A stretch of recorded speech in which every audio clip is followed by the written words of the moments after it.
네, 저평가된 종목들을 찾아보는 시간 잠금 해제로 돌아왔습니다. 저희와 함께 중장기 전략 세워보시면 좋을 것 같고요. 오늘 또 시장이 굉장히 좋아서 연휴를 앞두고 조금 더 가뿐한 마음으로 전략 세워볼 수 있을 것 같습니다. 오늘 든든한 이분과 함께 보도록 할 텐데요. 박철순 파이낸셜 리서치 대표와 해보도록 하겠습니다. 대표님 안녕하세요. 네, 안녕하세요. 네, 이제 내일 연휴네요. 네. 대표님을 처음 뵌 게 봄인데 네. 벌써 이제 가을이 됐습니다. 연휴를 앞두고 있는 만큼 오늘 또 선물 같은 섹터와 종목들 기대해 보도록 하겠고요. 그 전에 이제 미리 또 선점해 주신 종목 중에 성적이 굉장히 잘 나오고 있는 종목이 있어서 AS 리뷰부터 세워보도록 하겠습니다. TCK 나와 있고요. 오늘 이제 1.34% 상승하고 있고 이 종목 같은 경우에는 이제 6월 26일에 봐주신 이후 신고가 기록해내고 있는 종목이기도 합니다. 지금쯤이면 뭐 시가 기준으로 67%, 최고가 기준으로 78% 이렇게 잘 숫자가 찍히고 있는데 욕심을 더 부려야 할지 아니면 여기서 좀 내려놔야 할지 다만 분위기가 너무 좋다 보니 욕심을 내려놓기는 좀 어려운 것 같거든요. 네. 어떻게 보세요? 반도체는 뭐 지금 들고 가야 되는 상황이라고 보여지고요. 오늘도 뭐 시장에서 반도체 섹터가 강하잖아요. 뭐 아까 장중에 보니까 SK하이닉스가 10% 넘게 오르는 모습들을 보여줬었는데 그만큼 지금 반도체 시장에 대한 기대감은 여전히 높은 상황이고 반도체 특히나 장비 쪽에서는 실적이 이미 나오고 있음에도 불구하고 사실 주가가 저렴한 기업들이 상당히 많이 포진이 되어 있습니다. 그래서 역시나 지금은 들고 가야 될 때라고 보고 있고요. TCK 같은 경우는 고진도 실리콘 포커스 링을 만들고 있는 회사다라고 보시면 될 것 같은데 이게 사실 굉장히 다양한 고객사들에서 활용을 하고 있습니다. 우리가 알고 있는 뭐 SK 하이닉스라든지 삼성전자 그리고 TSMC 그다음에 중국의 YMTC까지 우리가 이름만 들어도 알 정도의 고객사들을 확보하고 있는 게 바로 이 TCK라는 그룹이고요. 사실 이게 지금 HBM 쪽에서도 핵심적으로 사용되고 있는 장비이기도 하지만 지금 우리가 최근에 아마 뉴스를 좀 보신 분들 아시겠지만 이제는 HBM을 넘어서 제2의 HBM으로 지금 기대를 하고 있는 게 바로 HBF입니다. 그러니까 메모리를 적층하는 게 아니라 일단은 기본적으로 낸드 플래시를 적층하는 이런 반도체 같은 경우도 이제 시장에서 관심을 많이 받고 있는데 여기서도 이 회사의 실리콘 카바이드 고순도 포커스 링이 사용이 될 수 있어서 중장기적인 성장력을 또 가지고 있다. 실적 상승 기대감도 역시나 높은 기업이기 때문에 계속적으로 보시면 될 것 같고요. 올해뿐만 아니라 내년까지도 영업이익의 20% 이상대 고성장이 예상이 되고 있기 때문에 지금이라면 목표가를 좀 더 높이시는 게 맞을 것 같습니다. 그래서 기존 목표가가 한번 올렸었죠. 18만 원으로 올렸었는데 20만 원까지 상향 조정하도록 하겠고요. 그다음에 손절 라인은 16만 원으로 상향 조정하도록 하겠습니다. 네, 오늘도 이렇게 18만 원 구간에서 움직이고 있는데 목표 주가 다시 한번 상향해 주셨습니다. 20만 원까지 상향해 주셨고요. 손절 가격은 16만 원으로 잡아주셨네요. 이어서 이제 새로운 기회도 포착을 해봐야겠죠. 헤드라인 통해서 함께 알아보도록 할 텐데 말씀해 주신 반도체 단 준비가 되어 있습니다. 모든 것이 메모리 슈퍼사이클을 가리킨다. 지금 반도체 슈퍼사이클에 대한 긍정적인 의견이 점점 많이 나오고 있고 오늘 같은 경우에도 앞서 말씀해 주셨지만 SK하이닉스 10%대 강세 40만 원 터치를 했고요. 삼성전자 9만 원 선 터치를 했습니다.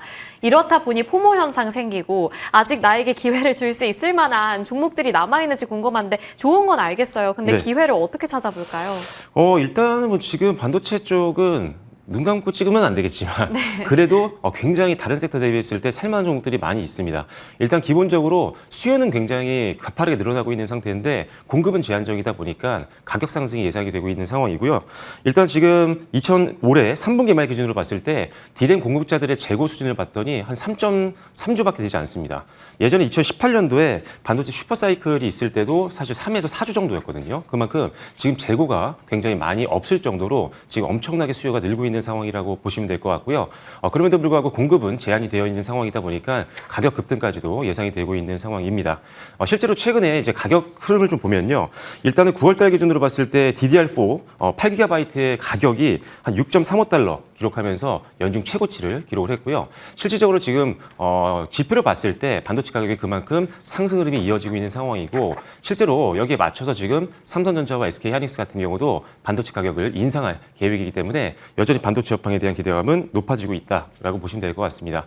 모건 스탠리 쪽에서도 사실 1년 넘게 초호황이 계속 지속될 가능성이 높다라고 평가하고 있을 정도로 지금 반도체 섹터에 대한 기대감은 더욱더 높아지고 있는 상황이기 때문에 아주 가격적으로 기술적으로 실적 대비 부담이 없는 선에 있는 종목들이라면 충분히 공략할 수 있는 종목들이 다수 포진되어 있는 게 반도체 섹터니까요. 기대해 보시면 좋을 것 같고요. 관세 같은 경우도 좀 크게 걱정하시지 않아도 될 것 같아요. 일단 미국이 관세를 강하게 부과하면 이 반도체를 가장 많이 사용하고 있는 기업들이 미국에 있거든요. 근데 네. 빅테크 기업들이 사실 그렇다면 너무 부담이 커지는 상황이고 지금 공급도 부족한 상황이기 때문에 가격도 올라가고 있는 상황이기 때문에 그렇다면은 관세율은 어느 정도 서로 충격을 최소화할 수 있는 선에서 조율이 되지 않을까라는 기대감이 있습니다. 그래서 일단 지금은 관세에 대한 충격에 대한 어떤 리스크, 위험성보다는 성장에 대한 기대감이 더 높은 섹터니까요. 반도체는 앞으로도 계속 지켜보시면 좋을 것 같습니다. 그럼 여전히 지금 반도체 훈풍의 진입 단계다라고 보고 계신 건가요? 네, 맞습니다. 뭐 진입 단계라고 보기에는 이미 호황을 지금 누리고 있는 상태고 특히나 지금 이제 소부장 기업들 중에는 최근에 단기 차트를 보면은 굉장히 많이 오른 것처럼 보이는 기업들이 많지만 네. 장기 차트로 놓고 보면 역대 최대 실적인데 과거 실적이 더 낮았을 때 대비했을 때 주가가 아직도 할인되어 있는 기업들이 굉장히 많거든요. 그래서 일단은 저평가 기업들이 아직도 여전히 많다라는 관점에서 반도체는 계속 보시면 좋겠습니다. 알겠습니다. 소부장이라는 키워드를 좀 힌트를 얻어볼 수 있었는데 그러면 어떤 종목이 아직 나에게 기회를 줄 수 있을 것인가 종목도 함께 체크해 보겠습니다. 오늘 종목은 DI를 가져와 주셨는데 DI가 이제 대표적인 검사 장비 쪽이잖아요. 네. 그럼 소부장 쪽에서 이 종목이 저평가되어 있다고 보고 계신 거죠? 네, 일단 저평가돼 있다고 보고 있고요. 일단은 이 DI 같은 경우가 첫 번째로 이제 버닝 테스터를 만들고 있는 대표적인 기업입니다. 특히나 이제 우리가 이제 HBM 쪽 밸류체인들을 굉장히 주목을 많이 하고 있는 그런 상황인데 실제로 HBM3E, SK 하이닉스 쪽으로 버닝 테스터를 납품했던 유일한 국내 기업이 DI라는 기업이고요. 물론 지금은 유닛 테스트라는 기업이 HBM4 퀄 테스트를 통과하면서 이제 후발주자로 같이 참여를 하고 있기 때문에 이제는 두 기업을 묶어서 보실 필요는 있겠다는 점은 기억을 하시면 좋을 것 같습니다. 일단은 지금 HBM3E 쪽에 이제 장비를 납품하기 시작하면서부터 급격하게 이익이 성장하고 있는 게 바로 이 DI라는 기업이기 때문에 일단은 실적에 대한 기대감이 여전히 남아있다라고 보시면 될 것 같고요. 그 다음에 이제 HBM4 퀄 테스트를 진행 중인데 퀄 테스트 통과 시에는 평균적인 단가가 좀 높은 제품들을 많이 팔 수가 있기 때문에 더욱더 이익이 더 늘어날 수 있는 구조여서 일단 버닝 테스터 쪽으로 기대를 좀 해보시면 좋을 것 같습니다. 네, 좋습니다. HBM에 대한 이야기 그리고 그로 인한 기대감 살펴볼 수 있었고 그 다음에 이제 어닝 서프라이즈라는 키워드인데 어닝 서프라이즈 이제 앞으로 그럼 실적을 더 좋게 보고 계신 거잖아요. 네, 일단 2분기 때 영업이익이 전년 동기 대비해서 1000% 이상 올랐거든요. 그게 뭐에 그렇냐면 방금 계속 말씀드렸던 HBM3E에 들어갔던 버닝 테스터 장비가 실적을 견인했기 때문이라고 보시면 됩니다. 그런데 지금 또 우리가 기대해 볼 만한 거는 HBM4용 버닝 테스터를 지금 컬 테스트를 하고 있기 때문에 이게 다시 또 통과가 된다라고 한다면 올해 실적도 그리고 내년까지도 기대해 볼 수 있다는 거죠. 올해도 역시 전체적인 영업이익이 전년 동기 대비해서 1000% 이상 오를 것 같고요. HBM4 퀄 테스트가 통과한다라고 한다면 내년 실적까지도 기대해 볼 수가 있기 때문에 실적 피크아웃보다는 오히려 기대감을 더 높이셔도 좋겠다라고 말씀을 드리겠습니다. 안 그래도 실적이 좋았는데 앞으로 실적이 더 좋아질 수 있다라는 차원에서 내년까지 기대감을 좀 걸어볼 수 있을 것 같습니다. 그러면 가격 라인 설정해 볼 텐데 현재 구간 매력적인 구간일지 궁금합니다. 주가 어떻게 보세요? 네, 일단 전일 급등이 나와서 많이들 좀 단기 차익 매물을 걱정하시는 분들이 있을 것 같았는데 일단 연휴 앞두고도 크게 매물이 나오지 않고 있고 오히려 외국인 기관들 수급 상당히 양호한 상황입니다. 일단 지금 실적적인 면에서 유닛 테스트보다 훨씬 강한 기업이기 때문에 안전성은 좀 있다라고 판단하시면 될 것 같고요. 목표가는요. 일단 한 10% 정도 상향 현재가에서 10% 정도 위에 있는 22,000원 정도로 일단 목표가를 제시해 드리도록 하겠고요. 그다음에 손절 라인은 17,000원으로 제시해 드리겠습니다. 알겠습니다. DI 목표가 22,000원 그리고 손절가는 17,000원으로 잡아주셨습니다. 이렇게 첫 번째 종목 확인해봤고 이어서 두 번째 헤드라인 통해서 두 번째 기회도 확인해 보겠습니다. 오늘 워낙에 이제 반도체 쪽으로 수급 쏠림 현상이 강하다 보니 조선주들은 좀 차익 매물이 빠져나가는 것 같습니다.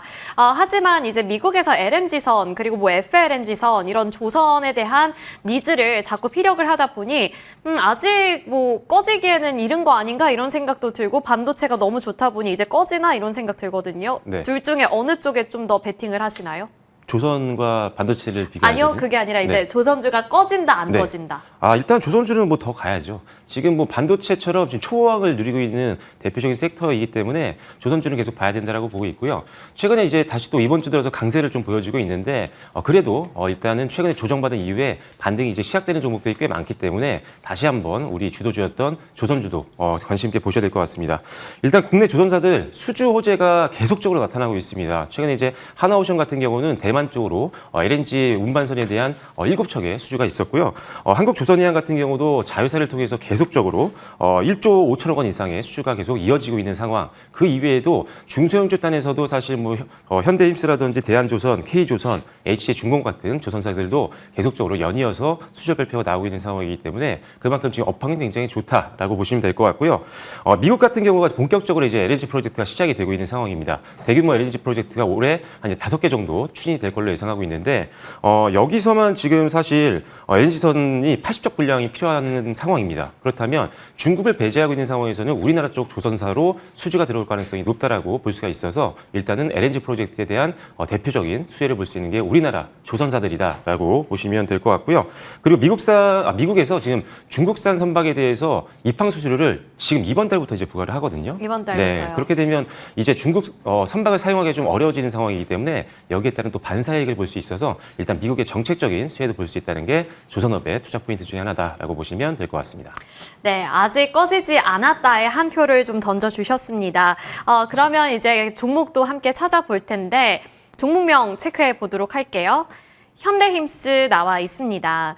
현대힘스 같은 경우에는 이제 두 가지 투자 포인트 짚어보면서 더 자세한 내용들 풀어볼 텐데 선박블록 1위, 크레인 사업 이렇게 두 가지 키워드가 있습니다. 먼저 선박블록부터 들어볼게요. 네, 일단은 이제 선박블록 사업 국내 1위 기업이라고 보시면 될 것 같고요.